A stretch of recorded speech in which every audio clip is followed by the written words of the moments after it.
Hello, and thank you for your interest in the historic Pleyel Double Grand of the Quad Cities, currently located at Asbury United Methodist Church in Bettendorf, Iowa.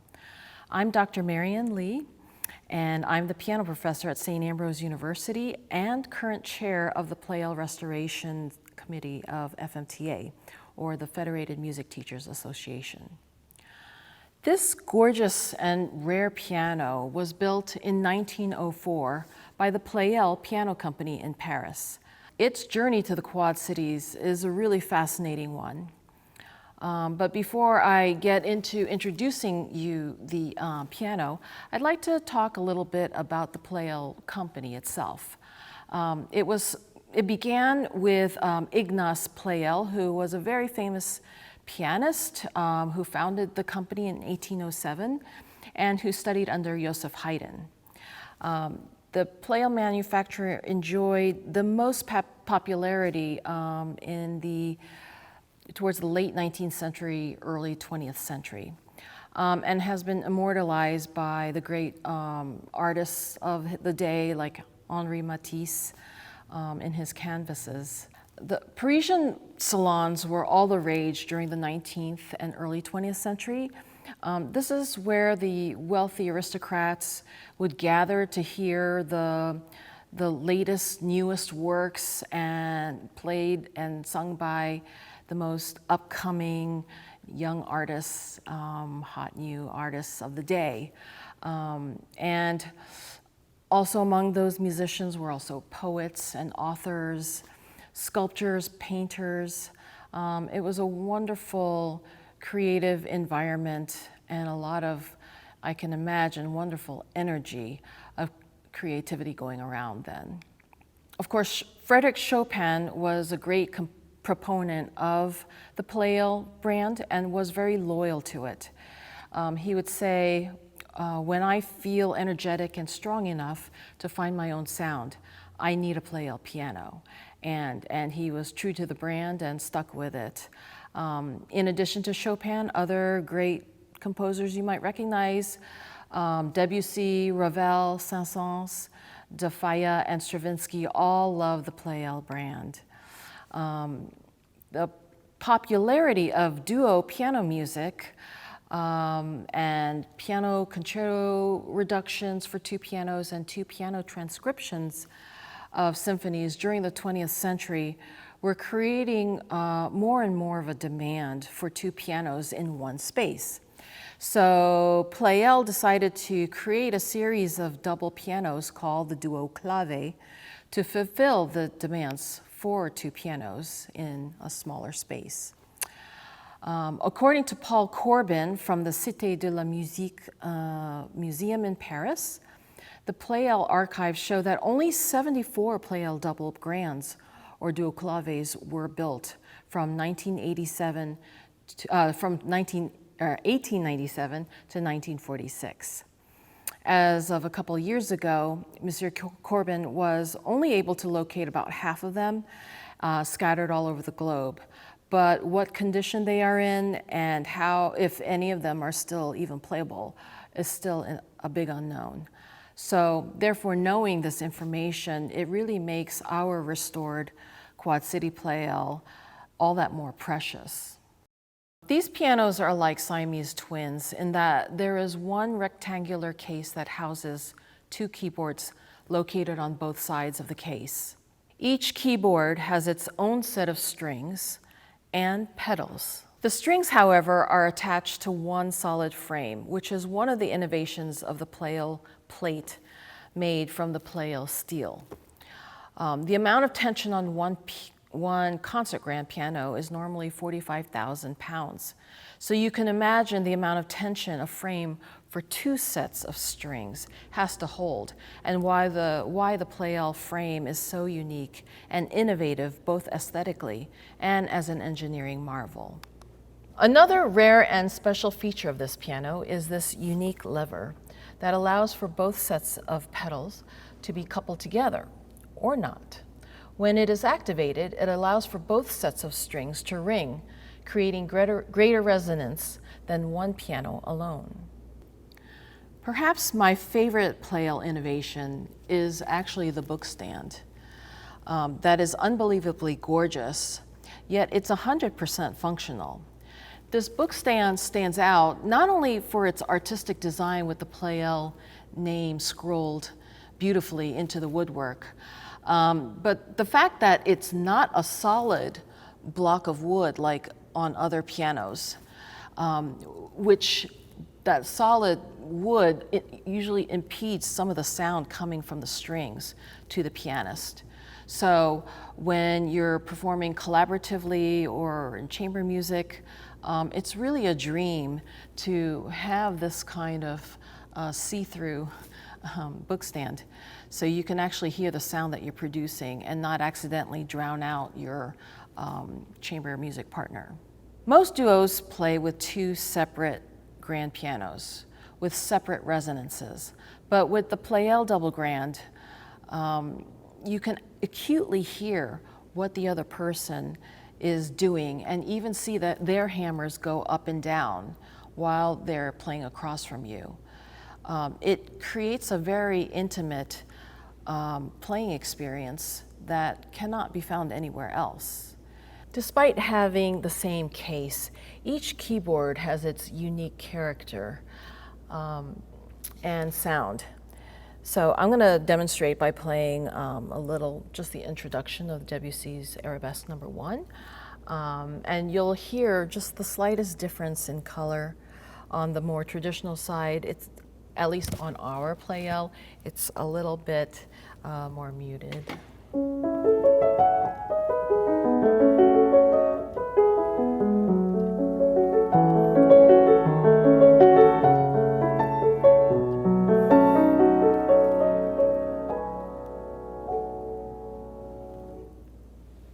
And here is the same opening on the right side of the piano.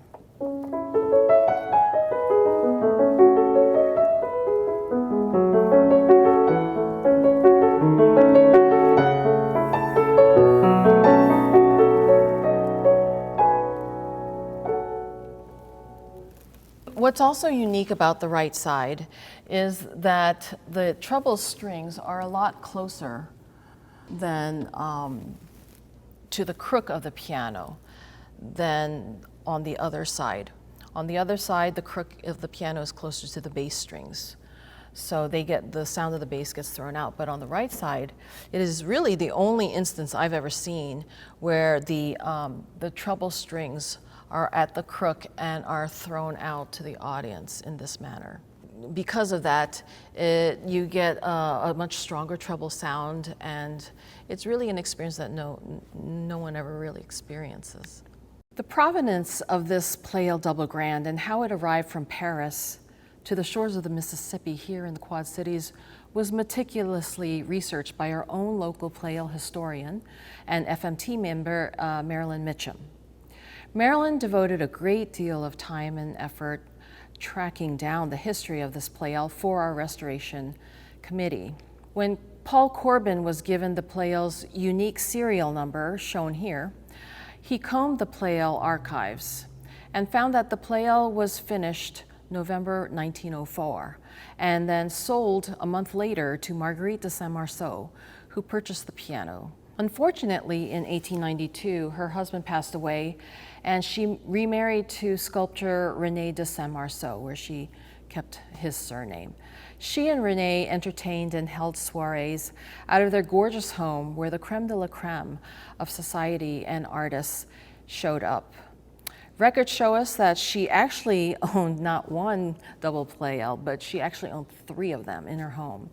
And that such luminaries in the music world, such as Debussy, Poulenc, Milhaud, gave premieres at her home, which she kept great meticulous records of in her, which can be found in her biography. In this 2019 interview on Living Local on WHBF with Brittany Price, Marian tells us how the piano traveled from Paris and ended up into the hands of Thea Leclerc.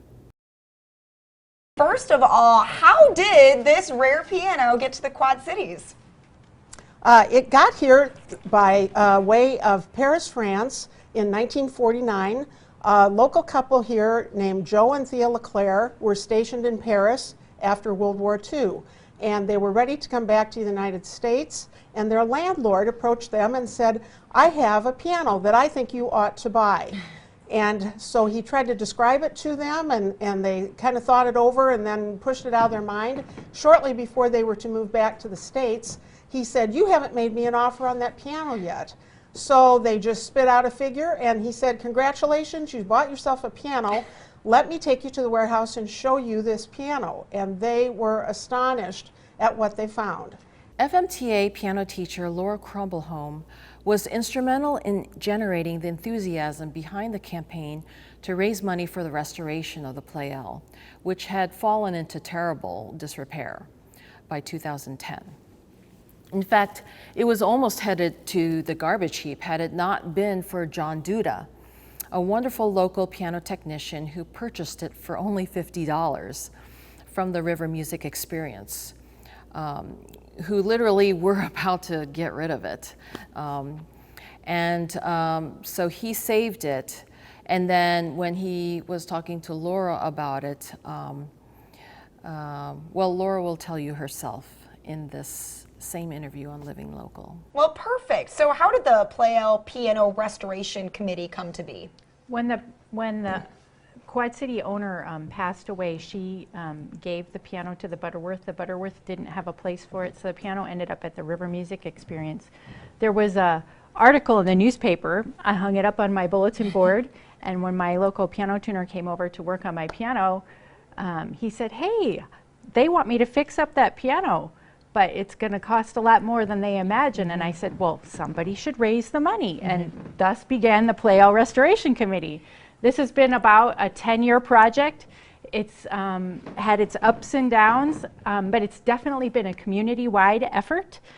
We've had pianists from all of the Quad Cities and from the surrounding area help with this effort, and now the piano's here, and we couldn't be more thrilled. John Duda had taken the Pleyel piano apart and done research on the instrument, but unfortunately he passed away from cancer before he was able to complete the actual rebuild. The Herculean task was then given to Premier Piano in Walker, Iowa, which is owned by Tom Zazadny, and David Riggenbach was the head person in charge of the rebuild. And both are seen here talking about the challenges that they faced with rebuilding our Pleyel. There's a little bit of information out there about the Double Grand, not a lot. I know there is some sort of tension buildup where when both sides are strung, it kind of equalizes itself out. The rim is set up to accept a certain amount of flex, but it was an experimental piano, and they didn't mass produce this piano either, so they were still kind of figuring a few things out. So not a lot of information's out there, not a lot of techniques, because it was experimental to begin with. We were coming into this project as halfway. It was sort of a basket when we got it. It had all been disassembled. We didn't have any real notes on what it was originally, and so it was us trying to deal with something that we didn't have a lot of experience with, and then it came to us in buckets and boxes. I remember that. Fortunately, we found all the parts. The parts were all there. It was just putting them back together. Right, right. Is a historic rebuild process different than regular rebuilds? Well, primarily the main reason being you're able to, on a normal restoration, you can tear everything out and start fresh. So in this case, we were working with the original soundboard, original pin block, original action. So there is a major difference between the two. A little more, I don't know, I would think more time consuming with the historical, because you're trying to, think of like a museum kind of a piece. You're trying to keep the original intact, be very gentle with it, versus tearing out a soundboard and starting fresh kind of thing. Right. And with the action also, we worked with original action parts, and they would break very easily. They're quite brittle. We were allowed to put new hammers on it, which it needed, and very crucial to tone production. Right. But the action parts themselves, the key sticks, there could have been a warping, I think, with some of the key sticks. Yeah, and so, yeah. Which made us regulating a challenge. But the bottom line is the person who plays it, what do they think? And from what we gathered from Maryland, that there was general delight in how it turned out. Yes. And you do get a sense too of being a historic rebuild. Yes. That's kind of how it was originally out of the factory, by keeping everything as is. It would feel different. It would feel modern if we would have put everything new, all new parts. It would have felt like a new feel. But by keeping everything historic, you're able to have a little window into that era, Right. that type of sound and feel. The Pleyel was finally restored and delivered to Asbury United Methodist Church on October 26, 2018. And on January 6, 2019, FMTA proudly presented the restored Pleyel Double Grand in its first inaugural gala concert. Over 17 area pianists performed on it, and there were over 350 people who showed up in attendance in the middle of a blizzard. That's how eager everyone was to finally hear this instrument. In the audience was donors, teachers, and students. This was a great anticipation of almost 20 years in the making. Since then, several guest artists have performed on it. We had Dr. Michael and Kyung Kim from University of Minnesota, the Happy Dog duo, singer Lily Arbisser from New York, and who actually lived in Davenport. And on April 9th, I'm proud to say, April 9th, 2022, FMTA launched the first Quad City Piano Ensemble Festival. This festival was created for our kids, our local students in the area, to perform duos, duets, trios, and quartets on the Pleyel, and to really take advantage of this gorgeous instrument that Thea LeClaire left for us. At the festival, our first featured guest duo artist was Duo Mistral, a duo from the University of Chile in Santiago. They gave a master class for our students, and our students performed in the first half and they performed in the second half. Now, please enjoy this little taste of our historic Pleyel with Dr. Charles Schmidt from Augustana College and me from St. Ambrose University. We hope you enjoy what we've selected for you.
If you'd like to visit the Pleyel and try this beautiful instrument out, you are very welcome to. You can just contact Asbury United Methodist Church in Bettendorf, Iowa.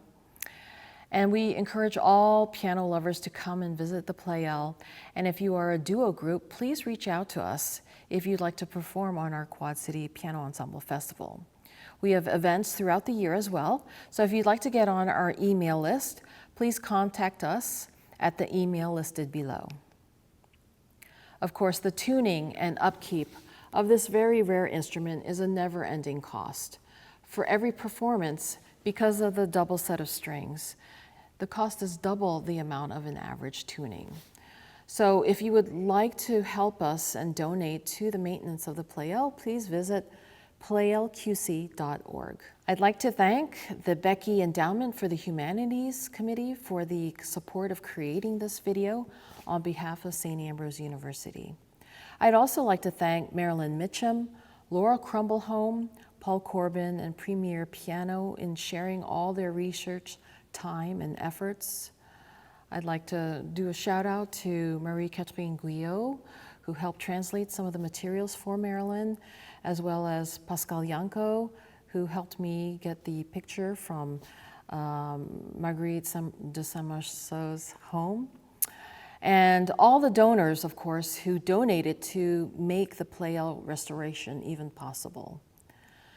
And finally, I'd like to thank you for watching. If you enjoyed this video, please like it on YouTube or Facebook and feel free to share it.